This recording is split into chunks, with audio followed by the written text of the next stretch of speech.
Hey guys, आप सभी ने नवरात्रि में गरबा जरूर खेला होगा या शर्म के मारे खेला नहीं होगा, लेकिन एटलीस्ट देखा जरूर होगा। और अगर मैं आपसे सवाल करूं कि ये आखिर क्यों खेला जाता है, तो सभी को इसका जवाब पता है कि ये गुजराती ट्रेडिशनल फेस्टिवल है जो दुर्गा माता के ओकेशन पे खेला जाता है। अपनी दया बहन का भी फेवरेट डांस यही है, लेकिन इस वीडियो में हम इस फेस्टिवल को अलग ही लेवल से जानेंगे। जैसे कि गरबा और दांडिया दोनों ही अलग अलग डांस फॉर्म क्यों है, स्टेप्स तो ऑलमोस्ट सेम होती है, बस एक में स्टिक्स होती है और दूसरे में नहीं। तो इसके पीछे रीजन क्या है? और आपने कभी ये सोचा है कि दुर्गा माता तो हिंदूज माइथोलॉजीज की पुरानी कहानियों में है, तो सिर्फ गुजरात स्टेट से क्यों ये ट्रेडिशन ताल्लुक रखता है? बाकी स्टेट्स में भी तो ये ओरिजिनेट हो सकता था। और सबसे इम्पोर्टेंट सवाल कि मैं जानता हूँ आप सभी को नवरात्रि का मीनिंग पता है, यानी 9 नाइट्स, लेकिन 99% लोगों को गरबा मतलब ये डांस का नाम लगता है। लेकिन एक्चुअल में इसका मीनिंग सुनोगे तो इमोशनली हिल जाओगे।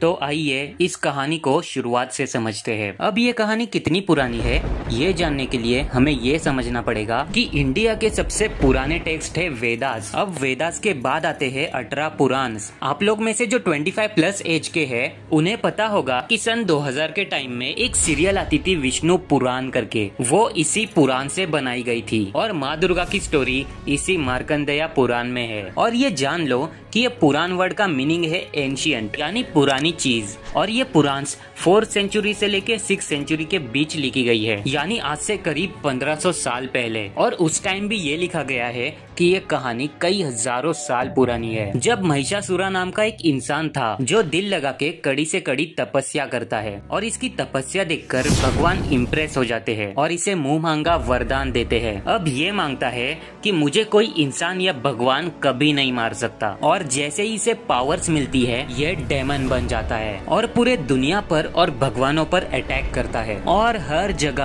अपना कब्जा जमा लेता है। अब क्योंकि इसे वरदान मिला है कि इसे भगवान भी हरा नहीं सकते, तो ब्रह्मा, विष्णु और शिव भगवान भी इसे कुछ नहीं कर पाते। लेकिन फिर ये सब मिलकर एक सॉल्यूशन निकालते हैं कि सबकी पावर मिलाकर ये एक्सट्रीमली पावरफुल गॉड क्रिएट करते हैं और माँ दुर्गा यानी वुमन पावर का क्रिएशन होता है। और जैसे हम यूजुअली हिस्ट्री में सुनते हैं कि ये बैटल इतने दिन चला था, ठीक वैसे ही महिषासुर और माँ दुर्गा का बैटल 9 दिन तक चलता है। और 10वें दिन महिषासुर जब बफेलो के रूप में होता है, तब माँ दुर्गा इसे खत्म कर देती है। और 10वें दिन को आज भी विजयदशमी बोलते हैं, यानी विक्ट्री डे। और इसीलिए 10वें दिन को दशहरा भी बोलते हैं और 9 दिन के बैटल को नवरात्रि। और जरा याद करो, मैंने स्टार्टिंग में बताया था कि 99% लोगों को गरबा का मीनिंग नहीं पता। तो एक्चुअल में इस कहानी के मॉरल से ये पता चलता है कि जब मेल पावर्स भी डेमन को हरा नहीं पा रही थी, तो एक वुमनहुड ने इस डेमन को हराया। और गरबा ये संस्कृत वर्ड है जिसका मीनिंग है वॉम्ब, यानी कोक,